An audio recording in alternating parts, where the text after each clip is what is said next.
Hi Virgo! Kamusta? Welcome back to Pinay Angel Tarot. This is your end of March kapalaran para sa mga Virgo general love reading. Tingnan natin kung anong energies ang connected sa'yo at this time. Kumusta kayo guys? Comment present para alam kung nanonood kayo. Okay, we have man holding a coin. Oh, you are very practical and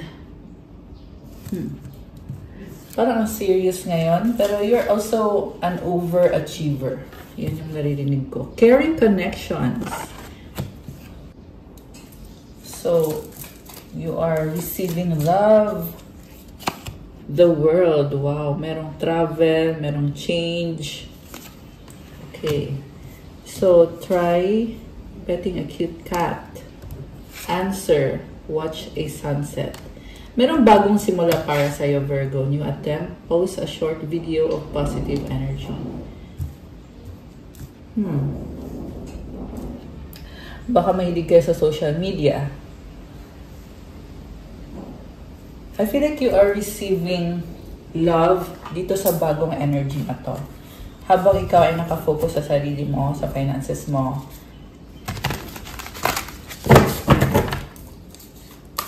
This is a whole new beginning. Okay.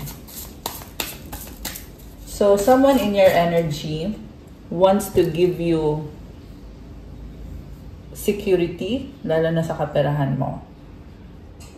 Okay, they want to be with you. Two of Cups is the overall energy. This is a soulmate connection. I can see na magkaiba kayo ng ugali, pero nagmamahalan. Princess of Keys with the Five of Keys. Yung nga lang ma-pride, no?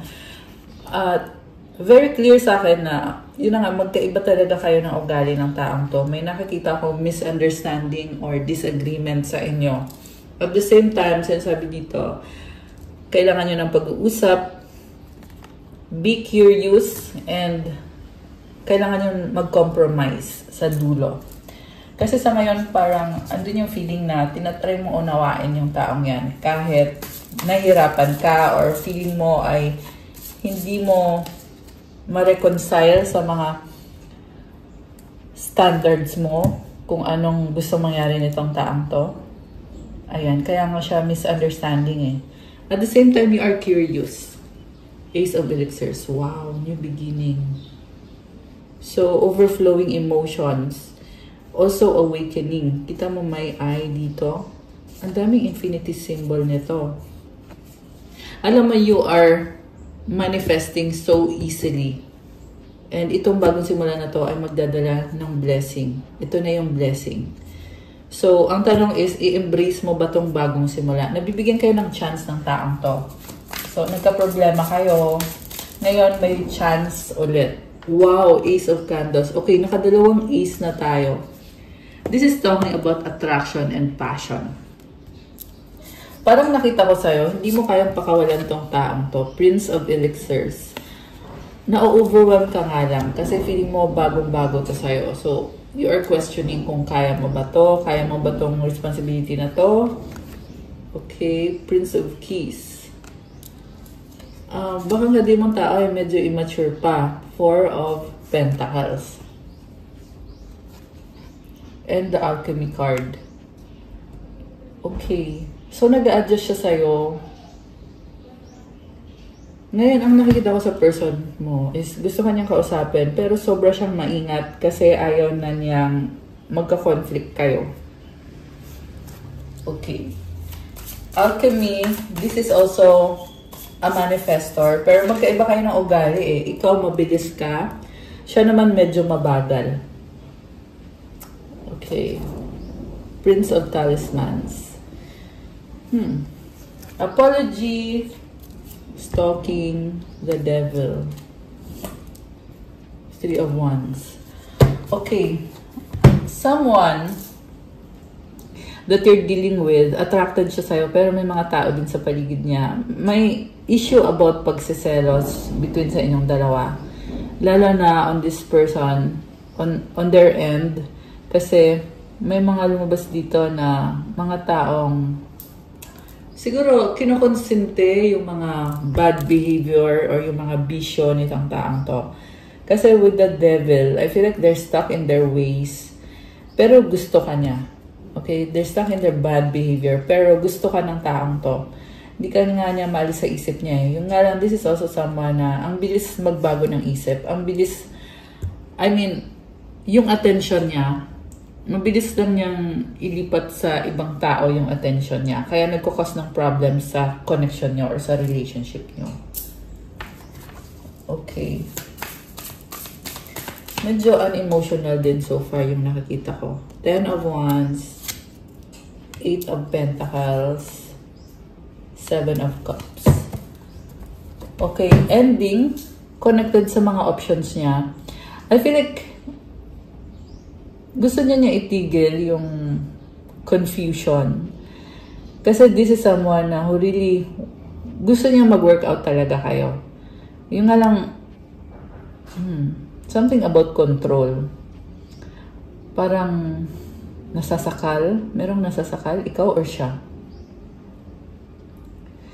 And also, this is someone na mas gusto niya na siya yung may control. Definitely, you're dealing with masculine energy. So, sinasabi niya sa'yo, akong bahala sa'yo, huwag ka nang mag-alala. Okay, pero, at the same time, napakadami niyang gustong gawin din sa buhay niya. Kaya ikaw, nalilito ka sa intention ng taong to. Kung ano ba talaga, totoo ba yan? Gusto mo ba talaga ako? Mahal mo ba talaga ako? Kasi bakit parang lutang? Yan yung nakikita ko sa taong to eh. And I'm hearing na parang paulit-ulit lang yung ginagawa niya. So, papakita niya sa'yo yung good behavior niya, tapos mamaya babalik na naman sa bad behavior. Ganon. So, nahihirapan ka sa paulit-ulit lang. Parang nagiging burden siya sa'yo or yan yung nagiging tinik or problem sa inyo. 5 of Pentacles, the Hanged One, and the Lovers. Wow! Alam mo, nagsastruggle ka sa kanya, pero nare-realize mo kasi na hindi mo pwedeng bitawan tong taong to kasi mahal mo siya, soulmate mo siya, twin flame mo siya. Ayan. Some of you guys, you're dealing with your twin flame. Some of you are dealing with your soulmate. So, I think it will take some time to process this realization. The Death card is here at the bottom of the deck. Baka mayroon kang Scorpio sa chart mo or yung taong kadil mo. And this is also about Phoenix rising. Ayan, tingnan mo, yung Phoenix, di ba? Ibig sabihin, kung nag-struggle kayo ng person na to, nabibigyan ng bagong pagkakataon. And this time, sa bagong chance na to, this is better than ever. Grabe, ang ganda. Wala akong masabi. So, i-enjoy mo lang, hindi kailangan madaliin. Okay? Wow, guys! Lumabas yung Magnum Opus. Actually, hindi nakabubunot supposed to be ng card. Pero, nahawakan ko tong card na to at gusto niyang lumabas. This card is showing me na you can get easily yung mga manifestation mo, Virgo. So, this time, you have this power within you dahil sa transformation na nangyari sa'yo. Parang balance lang eh. Kumbaga, dumating ka sa point na naging down ka, ngayon ito, bumabangon ka na. And sa pagbangon mo na yan, you are passionate, you are successful. Grabe! I love this for you. Anong masasabi ng mga angels ni Virgo? Okay. 111 Destiny. Follow what you feel. Listen as your intuition helps to guide you to what you are manifesting. The inner whispers are helping you to create all that is that you desire. Listen, lean in, and follow your soul. Grabe. So, hawak mo talaga kung ano gusto mong mangyari sa life mo. Pakinggan mo yung sinasabi ng intuition mo at yung mga gabay mo ay tinutulungan ka sa manifestation mo. Grabe. Sobrang intense. Tinutulungan ka to create all that is that you desire. Pakinggan mo daw at magpatuloy ka lang sa journey mo. Affirmation, life is always happening for me. I am allowing myself to lean into what feels good. So comment, life is happening. Life is always happening for me. Comment, claim destiny. Gawin mo lang daw kung ano yung feeling mo ay mabuti or nakakabuti para sa'yo or kung ano yung feel mo na gusto mong gawin. Grabe, it's a blessing for you. I love this. Guys! Congrats, Virgo! Okay, gusto ko ngayon tingnan, ano bang mga mensahe ang gustong iparating ng taong to sa'yo? Ano bang mga gustong sabihin itong twin flame mo? Or kaya ito ay sibling, soulmate mo? Ano ba ang gusto niyang sabihin? Okay, Cancer. Okay, baka ito yung zodiac sign pero nag-reverse siya. So, I need you to make the first move. Hinihintay ka niya? Or siya yung hinihintay mo? Yeah, mukhang siya yung hinihintay mo. Virgo. Okay, Capricorn and Scorpio. Ayan, magkabaliktad. So, baka ito yung mga sign na ka-deal mo or meron sa chart mo. We are healing and learning with all of this. I appreciate you. Ayan. Maraming realization, maraming natututunan. At habang nag-grow kayo together, lalong nagiging strong yung bond nyo. Nakikilala nyo isa't isa. So, remember guys na, kasi parang sinasabi sa akin dito na, ano lang, take it one step at a time lang. Kasi hindi mo pa talaga alam kung siya na nga ba yung makakatuluyan mo. I-enjoy mo lang. Yan lang yung sinasabi ng mga guides mo, Virgo. I-enjoy mo kung ano yung nasa current. Kasi it will be revealed sa'yo sa huli kung tama nga ba yung landas na tatahakin mo. Kung siya na nga ba yung para sa'yo.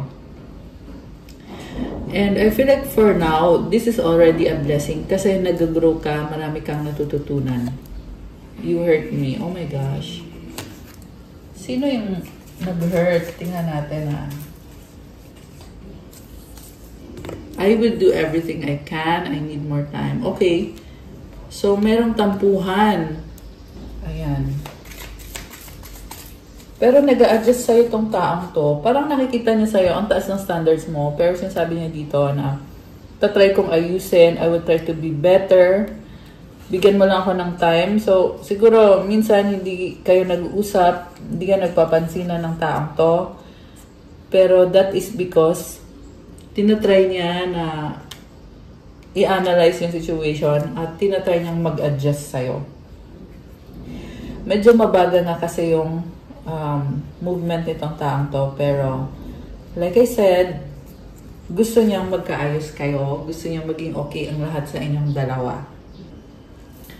Siguro umiiral yung pagiging perfectionist ni Virgo. Kaya, itong person na to ay nape-pressure din na kailangan ko nang ayusin to kasi nagagalit na si Virgo. Pero perfectionist not in a bad way naman ha. I'm just saying lang guys. Kasi may ugali tong person na to na gusto niyang mag-isa. Yung nga lang kailangan niyang laging bumalik sa'yo. At yeah, kasi mahal ka ng taong to eh. Hindi ka niya pwedeng iwanan. Kailangan niya mag-adjust lagi para sa'yo. Kasi ikaw, lagi kang andyan para sa kanya. Pisces, okay? These are signs na posibleng ka-deal mo. Pero kung hindi man, okay lang yun, guys. You're all I need. I need you. Oh, puro need. So, iniisip niya na malaking bagay na parte ka ng buhay niya kasi natutulungan mo siya, nahihil mo siya. I need your time and commitment. Ayan, puro need. So, yung iba sa inyo guys, nagiging codependent tong taong to sa'yo. No? Parang, yeah, codependent. I need you to be away from me. So, moody. Medyo moody din siya. You are my peace. O, diba? One moment, ayaw niya. The next moment, sabihin niya na kailangan kita. You are my peace. So, very moody. Leo sa bottom of the deck. Okay. Anything else? Meron pa ba? I hide my true self. Medyo introvert yung taong ka-deal mo. I'm not happy anymore. So, pag hindi siya masaya, or pag malungkot siya, sinasarili lang niya. Hindi niya sinasabi sa'yo, give me another chance. Okay, mukhang malungkot siya kasi takot siyang iwanan mo siya. You are strong. Ayan. Something about the dynamics sa connection na to. Think positive. Na para kayong yin and yang eh. And natitrigger nyo yung isa't isa. So, dun pumapasok yung mga struggle nyo sa isang relationship.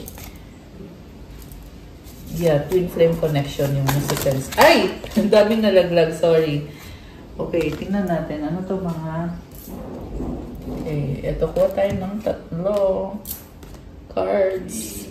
We have manifesting miracle. Your dream is soon to become reality. Trust your heart and continue to follow its guidance. Ayan guys, very consistent sa reading natin today na malakas ang manifestation powers mo ngayon, Virgo.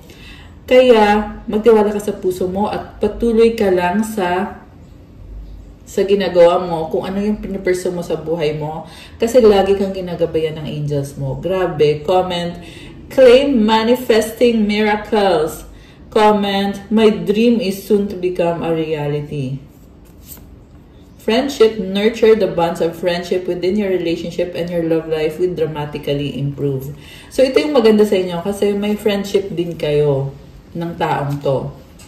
Alagaan nyo daw yung friendship nyo kasi nag-improve yung relationship nyo because of that. And I just saw 333 on the screen. Wow. Romance, Cupid's arrow strikes. Ayan, guys. So, a good reading for you, Virgo. That's all for your end of March kapalaran. Thank you for watching. Please like the video, comment, subscribe, and hit the notification bell. Comment nyo dyan kung nag-resonate ba. Kung kailangan nyo ng gabay, kung nag-resonate at kailangan nyo ng more information, you can book a private reading. Message lang kayo sa Viber or sa WhatsApp. Nasa description box po yung contact details. And check out my Instagram if you want to start your crystals journey.